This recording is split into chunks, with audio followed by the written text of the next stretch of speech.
Voulez-vous vraiment retrouver une bonne santé? Prenez votre santé en main, vous-même. Soyez votre propre guérisseur. Personne ne vous connaît mieux que vous.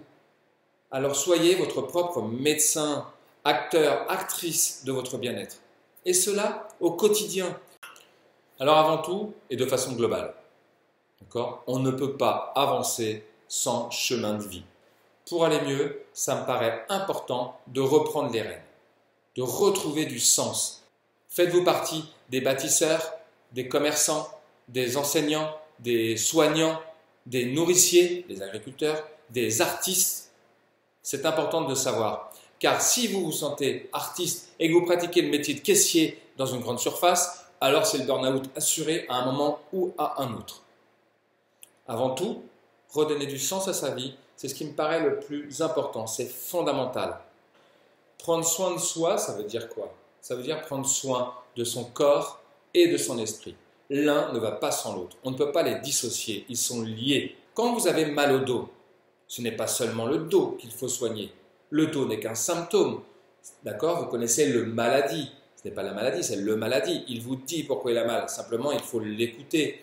Le chef d'orchestre des émotions est dans le cerveau limbique. Mais ce n'est que le chef d'orchestre. Les émotions, après, elles, par des ondes, elles se redistribuent dans le corps. Et là, on va développer des pathologies, que ce soit de l'eczéma, du psoriasis. Psoriasis, vous allez chez votre dermato, il vous donne une crème à la cortisone pour 3 semaines et puis vous croyez que vous avez guéri le truc? Non. Vous avez soigné le symptôme un peu de l'enveloppe, mais en profondeur, rien n'est fait. Les émotions sont importantes. La peur nous avertit, la colère nous protège. Le problème ne se pose pas quand on a des émotions, même de tristesse. Le problème qui se pose, c'est quand ces émotions sont invalidantes, quand elles sont pathogènes. Le stress, c'est quelque chose de normal. Un stress avant d'aller à une compétition, un stress avant d'aller quelque part ou un rencard amoureux. Mais c'est normal, c'est ce qui fait palpiter le corps, ça libère de l'adrénaline, acétylcholine et tout ça c'est génial. Mais c'est l'excès de ça qui nous bouffe, qui devient pathogène, qui devient invalidant. Et c'est à ce moment-là qu'on doit intervenir.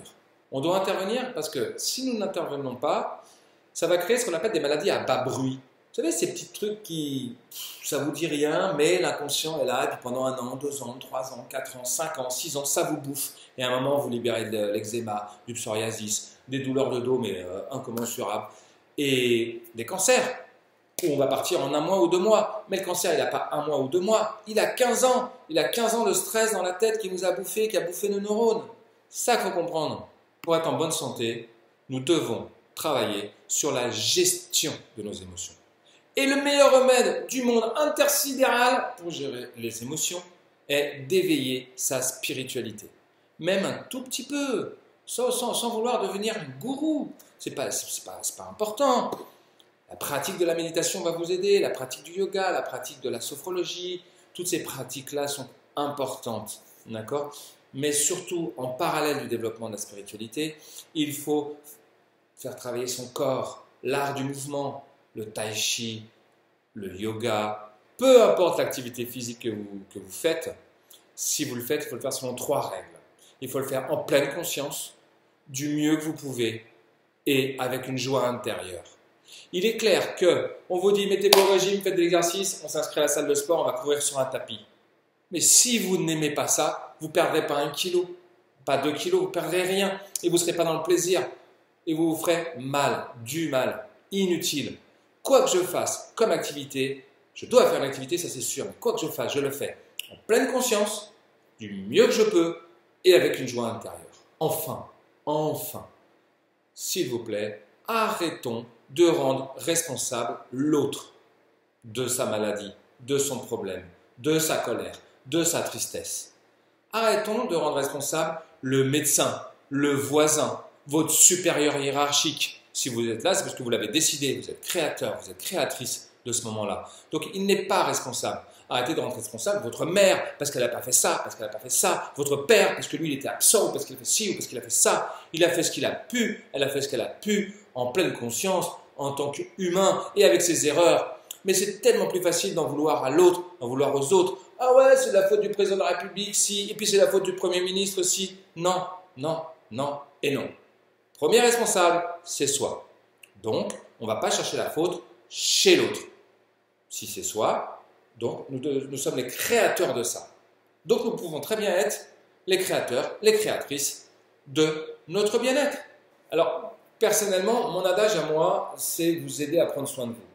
Je suis thérapeute, c'est vrai, mais je ne suis pas thérapeute qui va vous soigner ou qui va vous guérir. J'en ai pas la prétention, excusez-moi. Je suis plutôt dans le dharma des enseignants. J'ai plutôt envie de vous faire prendre conscience et de participer à l'apprentissage, de prendre soin de vous, vous-même, avec des outils que je vais vous transmettre pour que vous les utilisiez du mieux que vous pouvez. Personnellement, je serais heureux de vous faire découvrir le yoga, et plus particulièrement la yoga thérapie, l'aromathérapie, plus particulièrement l'aromacologie et l'olfactothérapie. Pourquoi pas le mariage des deux, une pratique que j'ai développée qui s'appelle l'olfacto-yoga. Mais je me ferai un plaisir de vous enseigner l'aromathérapie ou l'olfactothérapie ou l'aromacologie ou la yoga thérapie. Ou alors, avec ces 4 cursus, vous avez accès à l'olfacto-yoga. Toutes ces formations que nous allons faire ensemble, elles se font au domaine des sens. Nous sommes à 7 km d'Alès, donc Paris-Nîmes 2h50 et Nîmes chez nous 35 minutes. Voilà, on vous accueille en gîte, en roulotte, en tente. Pour l'aromathérapie, pour l'olfactothérapie, pour l'aromacologie, il y aura toujours du yoga matin, méditation le soir. Ça, c'est tous les jours au domaine. Voilà, je me tiens à votre disposition pour plus de renseignements, plus d'infos. Vous me contactez sur mon adresse email yannick@homesens.fr. Attention, HomeSens, c'est pas H-O-M-E, le home de la maison. C'est home de la méditation et sens. Parce que tout ce qu'on fait dans la vie, ça doit avoir du sens. Sinon, ça ne sert à rien de le faire.